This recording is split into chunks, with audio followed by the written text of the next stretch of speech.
وحشت عشق ناول بہت ہی رومانٹک اور ایموشنل ناول ہے۔ ناظرین اپنے کمنٹس اور لائک کا اظہار ضرور کیجیے تاکہ ہماری حوصلہ افزائی ہو سکے۔ جی تو چلتے ہیں پارٹ نمبر 2 کی طرف۔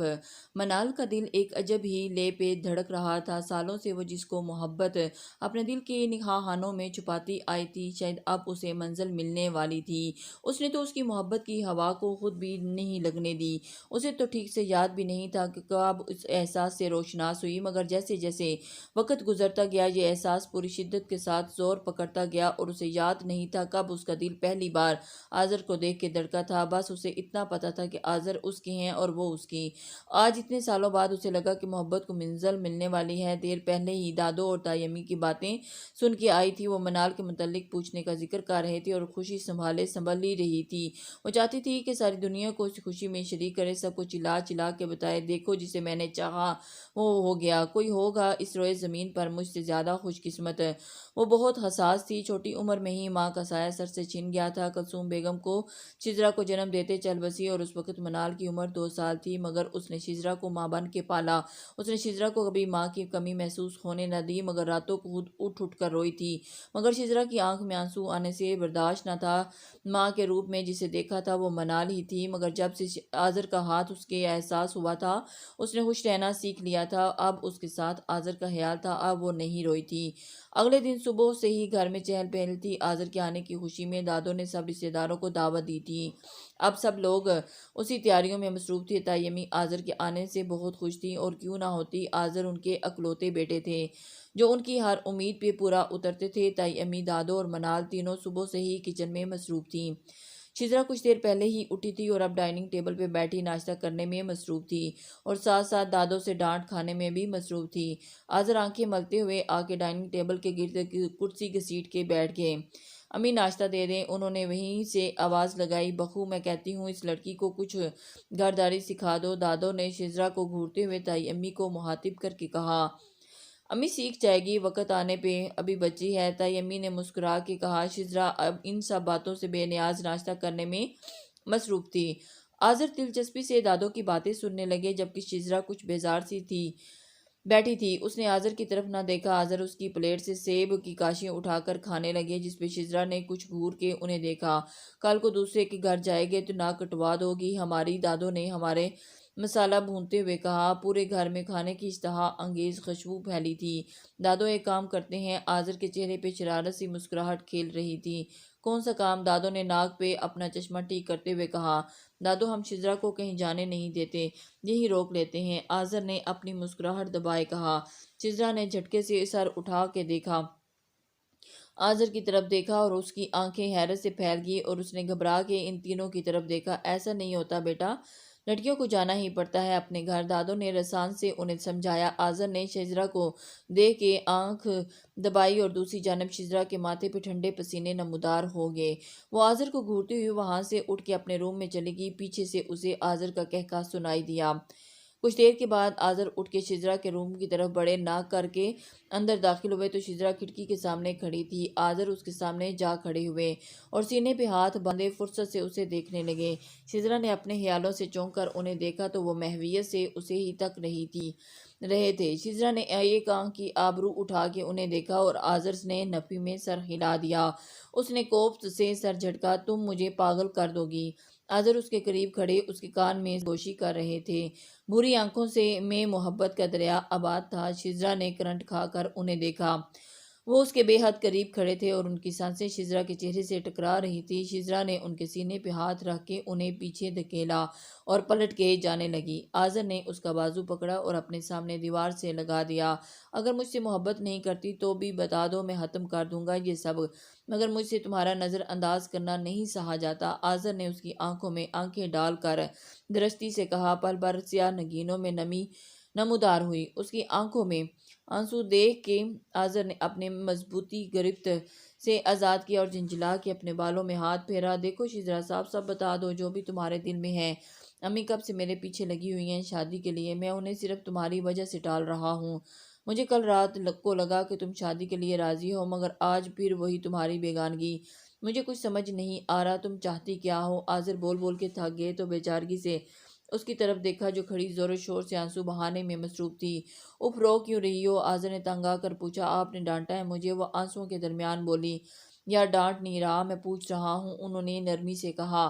مجھے آپ سے بات ہی نہیں کرنی، اس نے آنسو پوچھتے کہا اور بھاگتے ہوئے روم سے چلی گئی۔ بہت سر پہ چڑھا دیا اسے سب لوگوں نے، پیچھے آذر صرف بڑبڑا کے رہ گئے۔ دن ڈھل گیا تھا اور ایک خوبصورت سی رات کا آغاز ہو گیا۔ چاند پورے کروپر سے سیاہ آسمان پہ جگمگا رہا تھا اور اس کے ارد گرد جلمل کرتے تارے محفیت سے اسے تک رہے تھے۔ تاروں کی محفیت اچانک چاند کی بدلیوں میں چھپ جانے سے ٹوٹ جاتی اور وہ جلمل کرنے لگتے۔ ٹھنڈی ہوائیں دلوں کو گدگدی کر رہی تھی، جھوم جھوم کے اپنی موجودگی کا احساس دلا رہی تھی۔ پورا گھر روشنیوں سے چمک رہا تھا، شاید کہکشاں زمین پہ اتر آئی تھی۔ لان میں لگے پھولوں کی خوشبو ہوا کے دوش پہ سوار ہو کے سب کی سانسوں میں جیسے رچ بس گئی تھی۔ تقریب میں مہمان آنا شروع ہو چکے تھے۔ تایمی، دادو اور منال صاحب مہمانوں کا استقبال کر رہی تھیں۔ امین صاحب، دلاور صاحب مہمانوں کے استقبال کے لیے دروازے پہ موجود تھے۔ آذر تیار ہو کے نیچے آئے تو تقریباً سب مہمان آ چکے تھے۔ بلیک کوٹ پینٹ میں ملبوس، ماتھے پہ سلیقے سے بال سیٹ ہوئے بال اور ہلکی بڑی شیپ، وہ بلا شبہ مردانہ وجاہت کا شکار تھے۔ انہوں نے شجرا کی تلاش ادھر ادھر نگاہیں دوڑائی مگر انہیں کہیں نہ دکھائی دی۔ وہ صبح کی ہوئی تلخ کلامی کے بعد انہیں نہیں دکھی تھی اور انہیں خود پہ افسوس کیوں ہوا اور اس پہ اتنا غصہ کر کے وہ ابھی بچی ہی تھی، اسے یہ قبول کرنے میں شاید وقت چاہیے تھا۔ وہ خود کو ملامت کرنے لگے۔ کچھ دیر کے بعد شجرا نیچے آتی دکھائی دی۔ سفید فراق کے سادہ سے سوٹ میں ملبوس، اس پہ ہلکا سا میک اپ اس کے حسن کو چار چاند لگا رہا تھا۔ وہ سج دج سیڑھیاں اتر رہی تھی۔ اس کے قدم آذر کے اپنے دل پہ محسوس ہوئے تو شاید پورے حق سے اس کے دل پر برجمان تھی مگر اپنا حق لینا بھی نہیں چاہتی تھی۔ آذر نے ایک نظر اس پہ ڈال کر اس سے نگاہیں ہٹا لیں، کہیں اس کی نظر ہی نہ لگ جائے۔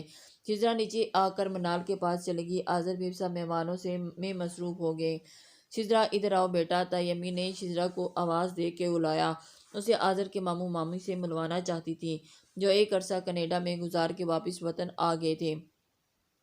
ان کے دو ہی بچے تھے، بڑا بیٹا برہان اور بیٹی سویرا۔ لوگ آج تقریب میں مدعو تھے اور آذر ان کے پاس ہی کھڑے تھے۔ جب شجرا وہاں آئی تو شجرا انہیں نظر انداز کر کے ان کی طرف بڑھی۔ یہ میری چھوٹی بیٹی ہے شجرا، تایمی نے محبت سے اس کا تعارف کروایا۔ برہان نے خاصی دلچسپی سے شجرا کا جائزہ لیا جو آذر کی نگاہوں سے چھپا نہ رہ سکا۔ انہوں نے نہایت ناگواریت سے برہان کو دیکھا اور ان کا بس نہیں چل رہا تھا کہ شجرا کو یہاں سے دور لے جائیں۔ وہ بار بار بے چینی سے پہلو بدل رہے تھے۔ شجرا سویرا سے باتوں میں مصروف تھی، اس نے برہان کی طرف دھیان نہ دیا۔ شجرا میری بات سننا 2 منٹ کے لیے، آذر نے بلاخر شجرا کو مخاطب کیا۔ شجرا نے چونک کر ان کی طرف دیکھا اور سر ہلا کر ان کی طرف بڑھی۔ جی، وہ ان کے سامنے کھڑی سوالیہ نظروں سے ان کی طرف دیکھ رہی تھی۔ کچھ نہیں، آذر نے کندھے اچکاتے ہوئے جواب دیا۔ تو بلایا کیوں تھا؟ شجرا نے ان کو بات سمجھ نہیں آئی۔ میرا دل کر رہا تھا تمہیں بلانے کا، آذر نے مسکراتے ہوئے جواب دیا۔ شجرا نے آذر کی طرف ایسے دیکھا جیسے ان کی دماغی حالت پہ شبہ ہو۔ ایسے تو نہ دیکھو اب مجھے، آذر نے شرارت سے کہا۔ شجرا نے گور کے انہیں اور کچن کی طرف چلے گی۔ کچھ دیر کے بعد تقریب اپنے اختتام کو پہنچی۔ سب اپنے روم میں سونے جا چکے تھے۔ شجرا کچن میں کھڑی اپنے اور منال کے لیے چائے بنا رہی تھی، تبھی پیچھے سے کھٹکا ہوا۔ شجرا نے پیچھے مڑ کے دیکھا تو آذر اطمینان سے سینے پہ ہاتھ باندھے کھڑے تھے۔ وہ انہیں نظر انداز کر کے واپس چائے کی طرف متوجہ ہوگی۔ چائے ملے گی؟ آذر نے تھکے تھکے سے لہجے میں کہا اور ان کے لہجے میں ہمیشہ والی بشاشت نہیں تھی۔ شجرا نے ان کے لہجے کی تھکاوٹ محسوس کی، شاید ان کا بھی دل اب اس کے ساتھ دھڑکنے لگا تھا۔ آپ کی طبیعت ٹھیک ہے؟ شجرا نے پریشان ہو کے پوچھا۔ انہوں نے کچھ سوچتے ہوئے جواب دیا۔ شجرا کچھ نہ بولی۔ کب تک انتظار کروں میں؟ آذر نے اس کی طرف دیکھتے سنجیدگی سے پوچھا۔ آذر کے ماموں مامی باتوں باتوں میں برہان کے رشتے کے لیے جتا گئے تھے۔ جب سے آذر کو کسی قلب چین نہیں تھا اور کیتلی میں چائے پلٹتی، شجرا کا ہاتھ ایک لمحے کے لیے کانپا تھا۔ اس نے آذر کی طرف دیکھا جن کے چہرے پہ صرف سنجیدگی تھی۔ مجھے آپ ہی سے بات کرنی ہے پہلے۔ شجرا اپنے ہاتھوں کی انگلیوں مروڑتے ہوئے آذر سے ٹھنڈی سانس بھر کے ان کی طرف دیکھا۔ ٹھیک ہے کر لو، لیکن یاد رکھنا اگر 2 دن میں تم نے کوئی جواب نہ دیا تو میں امی سے خود ہی بات کر لوں گا۔ آذر نے ان کی طرف دیکھتے ہوئے سنجیدگی سے کہا اور چائے کا کپ اٹھا کر باہر نکل گئے۔ ان کے جاتے ہی شجرا کی جیسے جان میں جان آئی۔ وہ چائے کا کپ اٹھائے اپنے روم میں آ گئی۔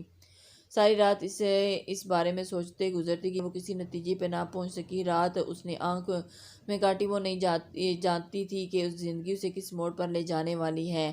امی جان میں سوچ رہی ہوں اب آذر سے منال کی بات متعلق کر لوں۔ سلمہ بیگم نے دادو کو مخاطب کر کے دونوں اس وقت لان میں بیٹھی تھی، صبح کی دھوپ سیک رہی تھی۔ ہاں بیٹا، سوچ تو میں بھی یہی رہی ہوں۔ اب آذر ماشاءاللہ اپنی تعلیم مکمل کر کے اپنے بزنس سنبھال رہا ہے، اب اس کے بارے میں بھی سوچو۔ منال ماشاءاللہ گھر کی بچی ہے، ایسی بچیاں نصیب والوں کو ملتی ہیں۔ دادو نے خوشی سے کہا، میں کرتی ہوں بات 1-2 دن میں آذر سے، مجھے یقین ہے وہ ہماری خوشی میں خوش ہوگا۔ سلمہ بیگم کا لہجہ پرمسرت منال تھی ہی لاکھوں میں ایک، اور اس کی پرورش تھی بھی سلمہ بیگم نے ہی کی تھی تو لڑکیوں انہیں فخر ہوتا۔ بس مجھے یہی ڈر ہے کہ آذر باہر سے پڑھ کے آیا ہے اور اس کی اپنی پسند نہ ہو اور میری منال کا دل ٹوٹ جائے گا۔ میں جانتی ہوں منال کے دل کی بات وہ خود سے کبھی نہیں کہے گی، مگر میں تو ماں ہوں، اپنے بچوں کے دل کے حال کیسے نہ جانوں۔ سلمہ بیگم نے ٹھنڈی سانس بھرتے ہوئے کہا، ٹھیک ہے، کہہ رہی ہو تو بیٹا ٹھیک، اب میری بھی عمر ہوگی یا اپنے پوتے کی خوشی دیکھ لوں۔ دادو نے امید سے کہا، کیسی باتیں کر رہی ہیں امی، آپ بھی نا، بہت جینا ہے، بہت ساری خوشیاں دیکھنی ہیں۔ سلمہ بیگم نے پریشانی سے کہتے ہوئے ان کے ہاتھ پہ اپنا ہاتھ دھرا۔ خوش رہو بیٹا، ڈھیروں خوشیاں دیکھو۔ دادو نے ان کے سر پر ہاتھ رکھتے ہوئے دعائیں دیں۔ سنہری صبح کا سورج روشن تھا، ایسے اس 2 منزلہ سفید گھر میں دن معمول کے مطابق نکل آیا۔ سب اپنے اپنے کاموں میں مصروف تھے۔ منال اور تائیمی دوپہر کے کھانے کی تیاری میں مصروف تھے۔ دادو اپنی روزمرہ کی تسبیحات کر رہی تھی اور ان کے برابر میں بیٹھی شجرا کسی رسالے میں ورق گردان کر رہی تھی۔ امی، آذر کے ماموں مامی نے آذر کے آنے کی خوشی میں آج رات کو اپنے گھر میں ہم سب کو کھانے پہ انوائٹ کیا ہے۔ سلمہ بیگم نے دادو کے برابر تخت پر بیٹھے انہیں بتایا، ٹھیک ہے بیٹا، تیاری کر لینا۔ دادو نے اسبات میں سر ہلاتے جواب دیا، اور تم ذرا جلدی تیار ہو جانا، ہمیشہ دیر کرتی ہو۔ دادو نے برابر بیٹھی شجرا کو گھورتے ہوئے کہا، دادو ہو جاؤں گی۔ شجرا نے لاپرواہی سے کہا اور دوبارہ رسالے پہ جھکے۔ کچھ دیر آذر اپنے روم سے تیار ہو کے نکلے۔ شجرا نے نظر اٹھا کر انہیں دیکھا اور وہ کچن کے پاس کھڑے تیمی سے کچھ بات کر رہے تھے۔ شجرا کا دل عجیب ہی تال پہ دھڑک رہا تھا اور اس نے گھبرا کر اپنی پلکیں جھکا لیں اور کہیں اس کی محبت کی ہواؤں کو خبر نہ ہو جائے، مگر ہواؤں کو نہ ہو، آذر کو ہو چکی تھی۔ اب وقت کہاں پلٹتا دیکھتا، وہ دیکھنا تھا کہ امی میں شام میں آ جاؤں گا۔ شجرا نے انہیں کہتے سنا اور اس نے سر اٹھا کر جیسے ہی آذر کی طرف متوجہ تھے، نگاہوں کا تصادم ہنسو خیز تھا۔ وہ دونوں اپنی محبت کی سرشاری پہ کھو چکے تھے اور اس بات پہ خبر تھے کہ وہاں موجود ایک اور وجود محبت کے پودے کو اب یاری کر رہا تھا۔ آذر شام میں گھر لوٹے۔ شجرا انہیں باہر لان میں ہی دیکھتی ہوئی سیدھا ان کی طرف بڑھی اور گھڑی پودوں کو پانی دے رہی تھی۔ آذر خاموشی سے اس کے برابر کھڑے ہو گئے اور کانوں میں پہنی بالیوں کے واحد موتی کو دیکھا جو شاید ہولے سے ہل رہے تھے اور آذر کی موجودگی سے بے نیاز پودوں کی طرف متوجہ تھی۔ مجھے پودوں سے حسد کرنے پہ مجبور نہ کرو۔ آذر نے اس کی بالیوں کے واحد موتی کو چھوتے ہوئے دھیرے سے سرگوشی کی۔ وہ ساکت ہوئی مگر پلٹ کے نہ دیکھا۔ پودوں سے کیسا حسد؟ شجرا نے نہ سمجھی سے پوچھا، مگر ہنوز نگاہیں چرا کے کھڑی تھی۔ میرے علاوہ تمہاری توجہ جس طرف بھی ہوگی مجھے اس سے ہی حسد ہوگا۔ ان کی نہایت آواز مدھم تھی مگر شجرا شاید دل کے کانوں سے سن رہی تھی۔ اسے یہ آواز اپنے آس پاس گونجتی محسوس ہوئی۔ وہ گھبرا کے پلٹی۔ سیاہ نگینے بری آنکھوں سے ٹکرائے تھے اور آنکھوں میں آباد محبت کے جہاں کو دیکھ کے دنگ رہ گئی تھی۔ کیا کوئی کسی سے اتنی بھی محبت کر سکتا ہے؟ اس نے اپنی دھڑکنوں کو شور مچاتے گھبرا کے ایک قدم پیچھے ہٹی۔ آذر ہونٹوں پہ مدھم سی مسکراہٹ سجائے اسے ہی دیکھ رہے تھے۔ میں نے کہا تھا نا کہ مجھ سے محبت ہو جائے گی تمہیں۔ وہ شاید پتھر کی ہوئی تھی اور اس کی بات آذر بنا بولے کیسے سمجھ گئے۔ اس نے گھبرا کے نگاہیں چرائی، شاید پھول پہ، شاید کوئی تتلی آ کے بیٹھی تھی، محبت کے رنگ لیے، تمام رنگوں میں سے مزین۔ ٹھنڈی ہوا ان کے دلوں کو گدگدی کر رہی تھی اور اپنی شور مچائی دھڑکنوں کی آواز سنی۔ کیا میری قسمت میں انتظار لکھا ہے؟ آذر نے ٹھنڈی سانس بھرتے دور افق میں ڈوبتے سورج کو دیکھا جس کی نارنجی شعاعیں انہیں اپنے آس پاس رقص کرتی ہوئی محسوس ہوئیں۔ لیکن یہ انتظار بہت خوبصورت، انہوں نے دلکش سی مسکراہٹ کے ساتھ شجرا کے جیسے ان کی مسکراہٹ کھو سی گئی۔ کیا کوئی انسان ایسے پورے حق کے ساتھ دل پہ قبضہ کر سکتا ہے؟ وہ صرف سوچ سکی اور اگلے ہی پل اپنی سوچ پہ مسکرا دی۔ اگر انتظار خوبصورت ہے تو کوئی مسئلہ نہیں ہونا چاہیے۔ شجرا نے مسکراتے ہوئے انہیں چھیڑا۔ آذر نے ایک آنکھ کی ابرو اٹھا کر دیکھا، میں تو ساری زندگی انتظار کرنے کو تیار ہوں، بس تم یقین دلاؤ کہ تم صرف میری ہو۔ ان کا لہجہ محبت کی تپش لیے ہوئے تھا۔ شجرا کو اپنے گال دہکتے ہوئے محسوس ہوئے۔ بہت فضول بولتے ہیں آپ، شجرا نے اپنی کیفیت سے تنگ آ کے جھنجھلا کے کہا۔ آذر نے نہ سمجھی سے اسے دیکھا، پھر سمجھ میں آنے پہ ان کا کہکا بے ساختہ ہوا۔ تم کچھ نہیں بولو گی تو سب مجھے ہی بولنا پڑے گا نا؟ آذر نے شرارت سے کہا۔ میرے حصے کا بھی آپ بول لیں۔ شجرا کی گالوں پہ چھائی لالی اس کی محبت کا پتہ دے رہی تھی۔ تم جواب دو، میں بولنا کم کر دوں گا۔ انہوں نے بالوں میں ہاتھ پھیرتے ہوئے ٹھنڈی سانس بھر کے اسے بیچارگی سے دیکھا۔ اب بولنا تھوڑا کم کریں، میں جواب دے دوں گی۔ شجرا نے ہنستے ہوئے جواب دیا اور وہاں سے اندر جانے کے لیے پلٹی۔ میرا جواب؟ آذر نے اسے اندر جاتے دیکھ کے آواز لگائی۔ آپ بہت بولتے ہیں۔ انہیں شجرا کی آواز سنائی دی۔ پاگل! وہ دور جاتی شجرا کو گھور کے رہ گئی، مگر اس کے گالوں سے پھوٹتی شپک ان کی نگاہوں سے پوشیدہ نہیں تھی۔ وہ لوگ تیار ہو کے آذر کے ماموں مامی کے گھر پہنچے تو وہ لوگ پہلے ہی سے ان کے استقبال کے لیے موجود تھے۔ سب خوشگوار موڈ میں بیٹھے باتیں کر رہے تھے۔ برہان کی نگاہیں بار بار بھٹک کے شجرا کے چہرے پہ جا ٹکیں۔ جانے اس میں ایسی کون سی کشش تھی کہ اس کا دل بار بار اس کی طرف کھینچا جا رہا تھا۔ شجرا اس سے بے نیاز سویرا اور منال کے ساتھ باتوں میں مصروف تھی اور اس کی چوڑیوں کی کھنک برہان کا دل کھینچے چلے جا رہا تھا، اور اس کی کیفیت اپنی حیرت ہو رہی تھی، اور دل پھینک مردوں سے ہرگز نہیں تھا، مگر شجرا میں کچھ خاص تھا۔ ایک بار دیکھو تو بار بار دل دیکھنے کی تمنا جاگ رہی تھی۔ برہان کا شجرا کا دیکھ کر آذر کی نگاہوں سے پوشیدہ نہیں تھا۔ وہ بمشکل خود پہ ضبط کیے بیٹھے، ورنہ ان کا خود پہ بس نہیں چل رہا تھا۔ وہ بار بار بے چینی پہلو بدل رہے تھے، شجرا کو وہاں دیکھ غائب کرنا چاہتے تھے اور اپنی دنیا کے نگاہوں سے چھپا لیں، مگر کس حق سے؟ یہ تو حق شجرا نے انہیں دینا تھا، مگر وہی سب سے بے نیاز تھی۔ اب آذر کو اس پہ غصہ آنے لگا اور یہاں کوئی تماشا نہیں چاہتے تھے۔ کچھ دیر کے بعد کھانے کا دور چلا۔ کھانے کے بعد کچھ وہ فارغ اٹھ کھڑے ہوئے۔ منال اور شجرا سویرا کے روم میں تھی۔ سویرا انہیں اپنی پینٹنگز دکھانے کے لیے لے گئی تھی۔ تائی امی دونوں آواز دی تو دونوں نیچے جانے کے لیے روم سے نکل آئیں۔ منال اور سویرا باتیں کرتی ہوئی آگے بڑھ رہی تھی، جبکہ شجرا گھر میں لگی پینٹنگز کا محویت سے تک رہی تھی۔ ایک پینٹنگ کے سامنے وہ جا کے رکی تھی۔